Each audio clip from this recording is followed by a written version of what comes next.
नमस्कार दर्शक बंधु कृषि विद्यानिधि योजना आरंभ हो गला जो मैंने कृषि विद्यानिधि अप्लाई करले से मिल छात्रवृत्ति। राज्य सरकार कृषि विद्यानिधि योजना अधीन वर्तमान शिक्षा वर्ष 13,923 जन छात्र लाभान्वित होती।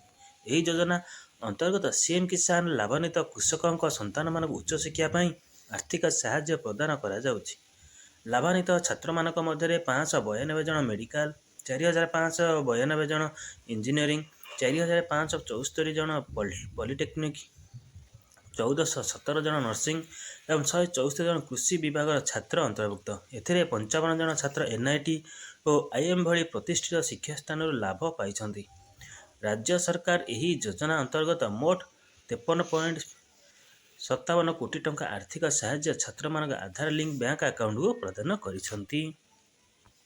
तेणु कृषि विद्यानिधि योजना जो मैंने कृषक ओडिशा लाभवान पाउछंती, सीएम किसान पीएम किसान पाउछंती, सेमानक छात्र मन यही योजना अंतर्गत सरकारी और व्यक्तिगत शिक्षानुष्ठान में पढ़ुथिबा छात्र मानकु ट्यूशन फी, हॉस्टल फी साहाय्य मिलुछि। सरकारी अनुष्ठान रे प्रकृत फी परिमाण और व्यक्तिगत अनुष्ठान निर्धारण एटा राज्य सरकार करिथांती। तेणु आपण मानक पिला माने जदि आपण जने कृषक होइथांती, सीएम किसान लाभ पाउछंती, ताले आपण पिला को आपण उच्च शिक्षा पढ़िया पई सरकार तरफ आपण माने हमर शिक्षा सहायता पई आपण माने लोन पाई परिबे, शिक्षा वृत्ति आपण माने पाई परिबे। तेणु एटा छात्र आपण छात्र छात्री मान पई एटा बहुत सहायता करिवो। कारण कृषक परिवार टी से निजे कृषक करी देश को खाद्य जोगाई थाए, जहाँ फल से अनेक सम्मुखीन होता है अनेक समस्यार। तेणु तांको पिला मानकु सरकार यही सुजोग देउछंदी से पिला माने पाठ पढ़ी जेमती गोटे भल सुनागरिक हेबा सहित निजे स्वावलंबी होई देशर महिमा को गौरवान्वित करें। तेणु कृषक ओडिशा रे आपण माने जदि नाम रजिस्ट्रेशन करिसंती ताले आपण मानकु मध्य एई आपण मानक पिला मानकु मध्य एई योजना लाभ पाई परिबे।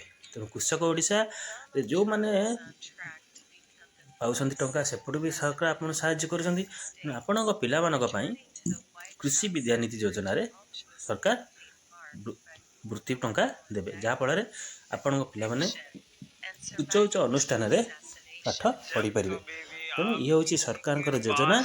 आपण मैंने समस्त योजनार लाभ उठातु। आपण पिला जन जदि मेधावी ताले आपण पिलार भल भविष्य सरकार आपण पिला को अनेक साहाय्य करे, एमती केते करिसंती। तेणु आपण मानक मध्य साहाय्य करेंगे। तेणु आपण मैंने प्रकृत डॉक्यूमेंट ने अप्लाई करंतु मध्य पाई परिबे।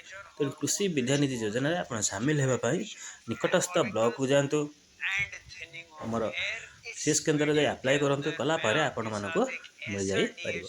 आपण पिला माने भल शिक्षानुष्ठान पाठ पढ़ी पारे, जो भी कोर्स चाहे समस्त करिके नुआ जीवन टे पाई परिबे। आपण मानक तरफ जदि संभव कर दिंतु, जे न होची ब्लॉक रे जाइए पचारिके आर तदारख करंतु केमती होची केबे कोन होची। ये होची सरकार बड़ योजना कृषि विद्यानिधि योजना। आपण पिला मानक पई एटा बड़ उपकार। आपण माने एटा को निजे शिक्षा लाभ करिया अन्य को मध्य पाइबे। तेणु आपण मानक पई एटा सरकार बड़ घोषणा करिसंती जे कृषि विद्यानिधि योजना रे आपण मानक मिलिबो अनेक सहायता। तेणु वीडियो भल लाइक करिवे, शेयर करिवे। नमस्कार।